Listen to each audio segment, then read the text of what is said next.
How did I go from $25 logos up to $2,500 plus for each and every logo design? If you find yourself struggling to increase the prices of your designs, and that doesn't just apply to logo designs, I'm talking about your designs in general, then you're going to want to watch today's video because I'm going to impart on some skills, some knowledge, and some tips on how you can raise up the bar on your pricing on your graphic designs. So I think I started freelancing back in about 2009, and I started on a platform that many of you probably know, and that is people per hour. If you look at some of my older designs, you can see that they were not that great, let's be honest. But I managed to secure semi-regular clients on people per hour way back in 2009. But of course, most people couldn't make a living from selling a logo for $25, especially if you take around 7 days to finish a project like I did back then. So how do we go about raising that bar and increasing the value of our time and our graphic designs? Well, as you can see, I have elevated myself up to higher levels of pricing and also skill set standards. The recent revamp of my portfolio website does show how far I've come since 2009. And I find myself turning down clients quite often because I simply didn't have the time to work on their projects.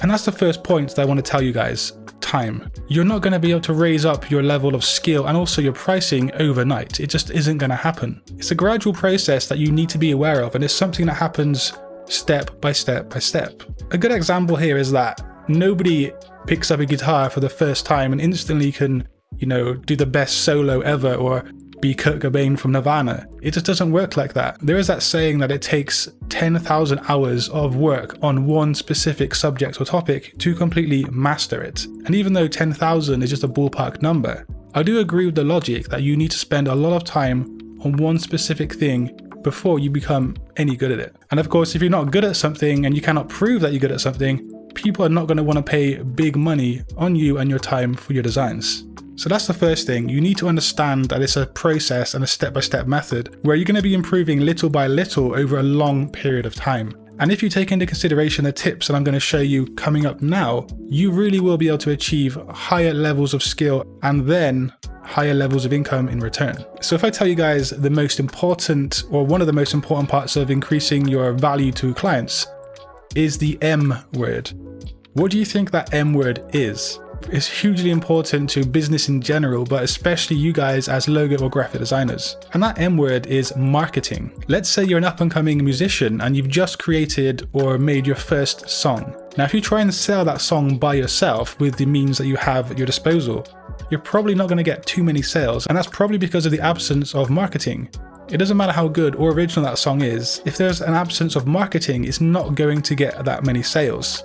That's because marketing allows more eyes and more people to view or become aware of something. And that's why musicians work with labels or agents, because those people have the contacts and also the resources to market things. So as a logo or graphic designer, you're going to want to market yourself and get as many people to view your work as possible. It doesn't matter if you have awesome logo designs or amazing skills, if people aren't finding your work, then you're not going to guarantee sales. And that's why freelance websites or platforms are so helpful, because they already have the marketing down to a T. They already have many people or many potential clients on their platform.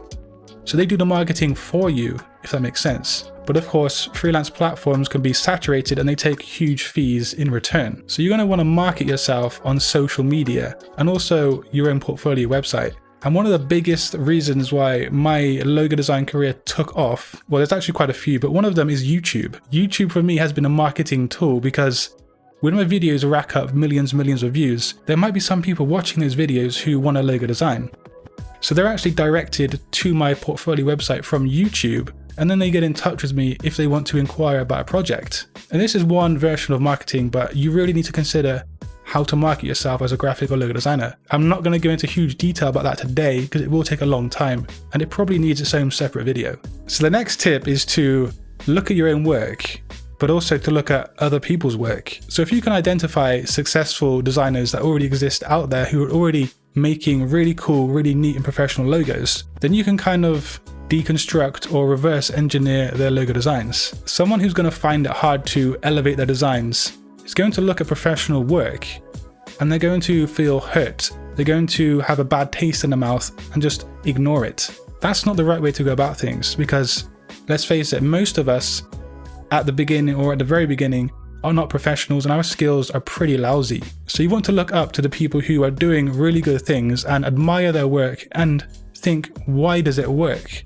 How is it successful? And then in doing so, you can go back to your own designs, look at them critically, objectively, and think where you can improve. Because like I said at the start of the video, if your graphic designs are not, or your logo designs are not that good, they're not going to draw in a whole lot of money. So what I would do is I would take your best and also your worst logo designs and then make some notes about them. Write down aspects of why your logo worked in some situations and how you did things in a good way. And then write down some notes on where it went wrong, where the logo design failed, and how you can improve on that.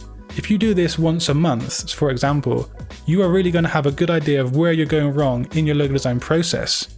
And that brings me on to the next point in today's video. I was guilty of this for the longest time and it really did hinder my growth as a graphic designer. I was somebody who got a brief from the client and I instantly just jumped into Adobe Illustrator and just started designing just like that.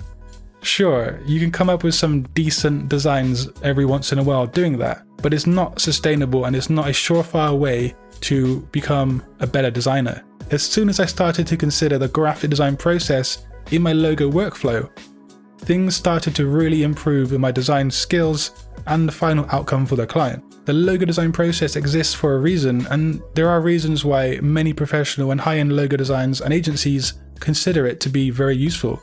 Because it is. Yes, you're going to take more time designing, and yes, at the beginning it's going to feel unnatural and uncomfortable to do it, or maybe even pointless. But once you start taking the process seriously, you start taking your design seriously, and you start pulling up more ideas, more concepts, and your level of work is going to be raised up.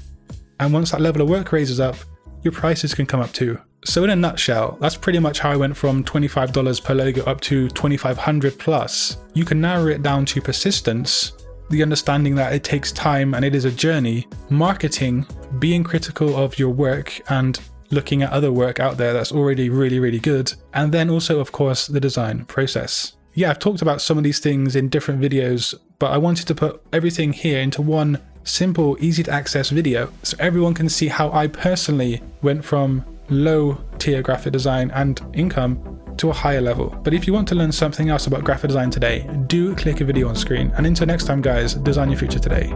Peace.